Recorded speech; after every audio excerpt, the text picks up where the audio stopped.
Prime Minister Justin Trudeau has accused Conservative leader Pierre Poilievre of abandoning Ukraine in its fight against Russia's invasion. Now, to chat about this in more detail is political columnist with the Toronto Sun, Brian Lilley, who joins us once again from the Big Smoke. Now, Brian, how and why is the Prime Minister making this accusation? I mean, the Tories have shown a lot of support for Ukraine in the past. And that's not true of all right-leaning or conservative parties in other parts of the world, where supporting Ukraine has been, something that they've just come straight out against and said, no, we shouldn't be supporting Ukraine. You hear some of that on the conservative side, south of the border, and that's what Justin Trudeau is trying to tie Pierre Poilievre to. Not because it's true, but because he's desperate due to his bad poll numbers. So what happened is there was a vote on upgrading or updating the Canada-Ukraine Free Trade Agreement. The Conservatives had already signaled they didn't like this update because they said there's a lot of things in there that we just don't like, including language that they say will tie Canada's hands on a future carbon tax. There's language on promoting carbon pricing. There's language on not doing anything to diminish environmental laws. That's in an international treaty. Does that tie Canada's hands if Pierre Poilievre becomes prime minister and follows through on his promise to axe the carbon tax? That's why he voted against this. But the Liberals are trying to say that, no, this is the adoption of MAGA-style politics. Prime Minister Justin Trudeau made that comment while standing on the stage with the European Commissioner president in St. John's, Newfoundland over the weekend. It's absolute insanity for them to try and make this claim, but it shows you how desperate they are. Now, Brian, you mentioned the polls, and let's talk about some of the latest poll numbers. They have the Liberals almost tied now with the NDP. That's how much they've fallen. The Grits are plummeting in popularity across the nation. Now, you recently wrote that the Trudeau government has become so desperate that they've resorted to attacking the Conservatives using small ball tactics. How so? Yeah, they don't have a big policy that they can point to and say, hey, this is going to be really popular. In fact, many of their policies are unpopular, like the carbon tax and the fact that they gave a carve-out for what is mostly one part of the country. Polling shows that's unpopular. They're getting beaten up over the fact that they're going to have another beer and wine tax increase in the new year. They're failing all over the place, and so they're just lashing out. So one example is this attack saying, well, you don't support Ukraine anymore. Another example is going after Poilievre and saying, you were jumping to conclusions that the explosion on the Rainbow Bridge in Niagara Falls last week was terrorism. Well, no, he asked a question about media reports about terrorism. And could the Prime Minister update the House? And Trudeau didn't blink an eye at that point. He answered the question and said, oh, we take this very seriously, and I'm being briefed by my National Security and Intelligence Advisor. Well, the National Security and Intelligence Advisor wouldn't be briefing the PM if they knew it was a traffic accident. But 24 hours after that incident happened, you had all the Liberals out there trying to say that Poilievre was jumping to conclusions, trying to imply that this is somehow Islamophobia. Chrystia Freeland even raised these two issues and others while at the Finance Committee this week. She was being asked a question by the Conservatives about GDP per capita and why it's falling in Canada, why we're getting poorer. And she turned around and said, given the week that your leader had last week, I don't think you should be asking these questions. What on earth? I mean, they're truly, truly desperate in terms of lashing out. Even the 1,600 workers that were reportedly coming to Windsor, Ontario to build the EV battery plant. Well, it turns out that wasn't true. The government could have cleared the air up on that. Instead, they tried to blame it on the Harper government and say Poilievre was part of the Harper government that brought in the free trade agreement with South Korea that allows this. Well, you could have just told the truth, which is it's not 1,600, it's 900, and some of them are only coming for a couple of months to train Canadians on how to do the job. They didn't do that. They're playing partisan politics with everything to try and climb their way back up. Now, Brian, some of the numbers I've been reading recently, the poll numbers, if an election was held today, the Liberals would virtually be wiped out. I mean, they would potentially lose over 100 seats from 2015. What are you seeing? Yeah, and you have to look at the national numbers, and on those, it's over the last month, the polling has put the lead for the Conservatives anywhere from 13 points to 18 points. That's mind-blowing, an 18-point lead. And you can dismiss those ones and say, well, that's too high. But the trend is clear. Nationally, it's huge. Abacus data pulled out the numbers for the rest of Canada, minus Quebec, where the Liberals are still doing okay. And the Conservatives went up to 44% in the rest of Canada. And the Liberals dropped down to 23, tied with the NDP. That is headed to wipeout territory, yeah. And I've seen some of the modeling that you're referring to. We would end up with a situation of the Liberals being in the 50s of seats. Right now, they've got 158. They could go down to 52 seats, according to one model, and they would have about 5 MPs west of the Ontario-Manitoba border. They'd be reduced to less than 20 MPs in Ontario. Ontario has more than 120 seats in the House of Commons, and they'd be reduced to perhaps less than 20 in a province where they now hold 78.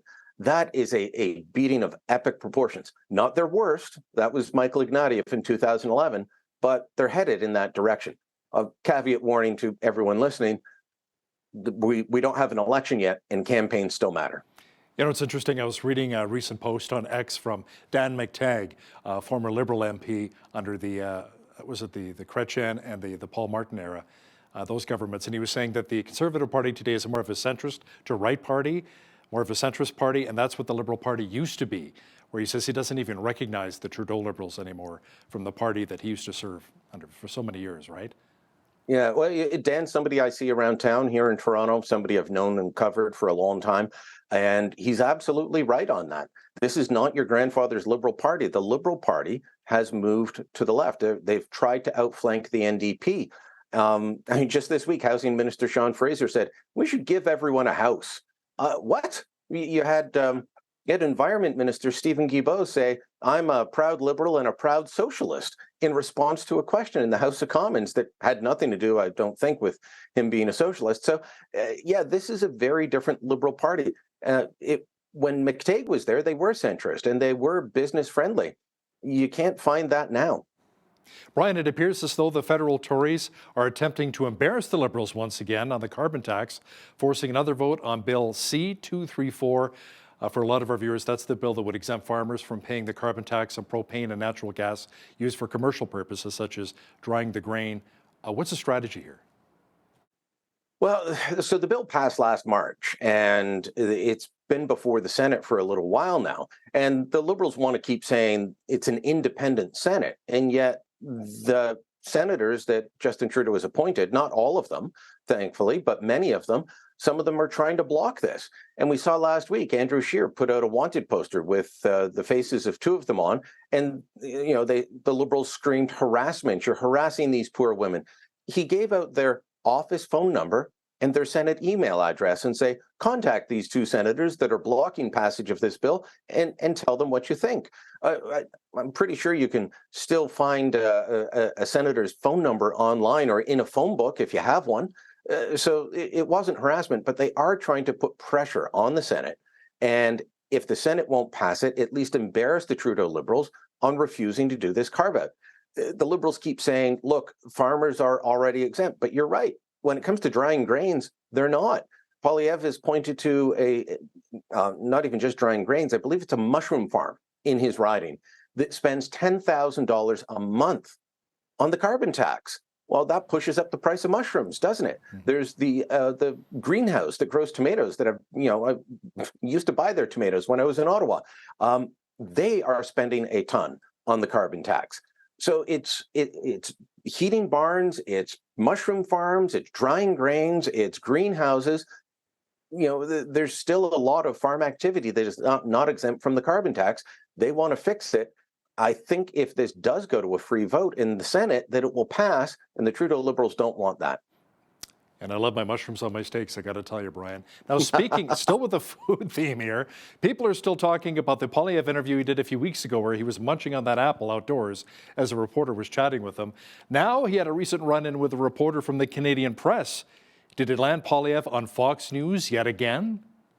Yes, it did. It landed him in some hot water with Canadian media. Well, some in the Canadian media, but yeah, Greg Gutfeld doing another episode talking about the Canadian politician we love the best, and showing off Poilievre's showdown with this reporter. This was over the issue of Poilievre asking the Prime Minister in the House of Commons about possible terrorist attack at the bridge that we were discussing a moment ago, and the reporter showed up and was clumsy with her question. Well, guess what? When you are clumsy with your question, expect politicians to push back, and that's what Poilievre did. I've had Trudeau do that to me.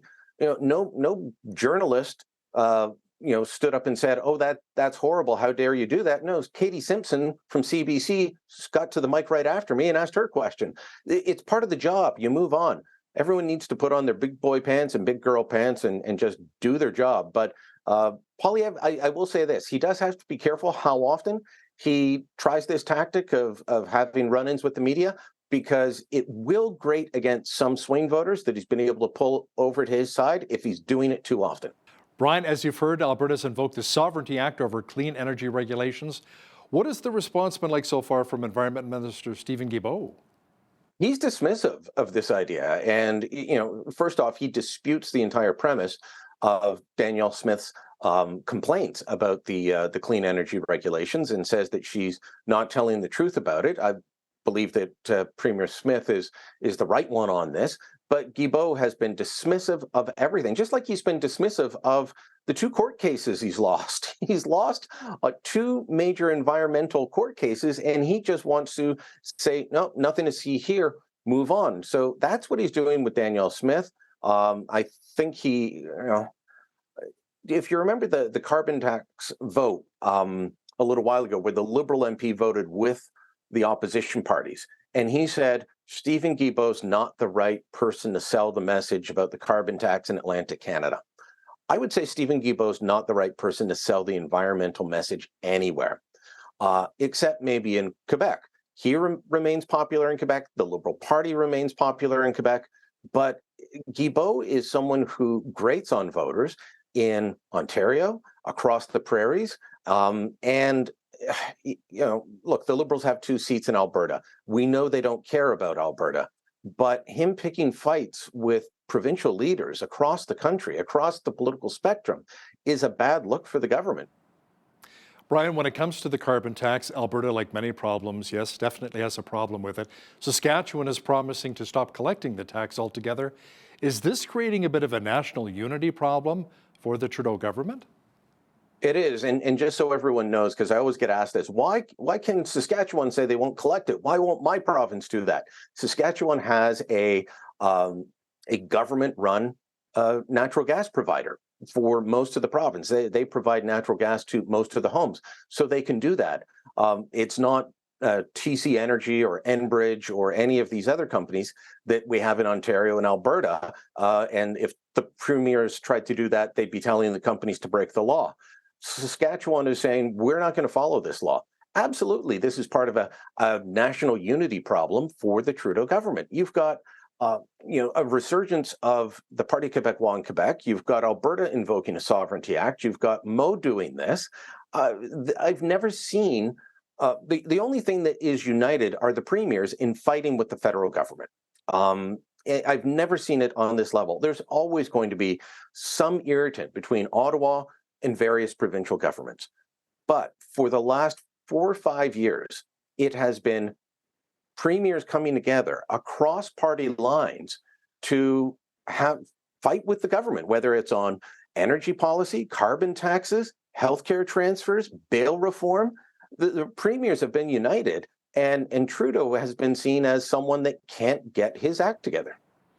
Brian, Edmonton West 10-day MLA Brooks Arcan-Paul stirred up some controversy during a recent speech at the legislature, referring to people with uteruses instead of saying women. Brian, you're saying this language is becoming even more and more popular? It is becoming, unfortunately, a common thing. I wrote about it a few months ago, that it's an attempt to erase women from our language. but it continues to go on. And yeah, this bizarre speech of folks with uteruses. Well, who are the folks with uteruses? Those would be women. But it's an attempt to say that we've got to be respectful of the transgendered community. Well, you can be respectful of absolutely everyone without dropping words like women or referring to women as Marcy Ian, Trudeau's Minister for Gender Equity and Youth, did a little while ago in the House of Commons. She referred to women as menstruators. I don't know any woman that wants to be known as a menstruator. Or the Public Health Agency of Canada is using terms like chest feeding now instead of breastfeeding. They're trying to defeminize women or just erase women altogether. This is the wrong way to go. Absolutely. Be respectful of everyone. That's what we're all called to do, is be loving and respectful to each other, our fellow Canadians. That doesn't mean erase women. And I think this is a bad path to go down. But, you know, that MLA, even with Danielle Smith in office, I bet if you went through the language that the bureaucrats use in reports, you would find Government of Alberta reports using similar language in areas around health. You would find it in hospitals, as I have. And it's something that I think we've got to stand up and say, you know what, let's stop this. And celebrate our women, absolutely. Political reporter and Sun columnist Brian Lilley, thanks so much for your time today. Thank you, Hal.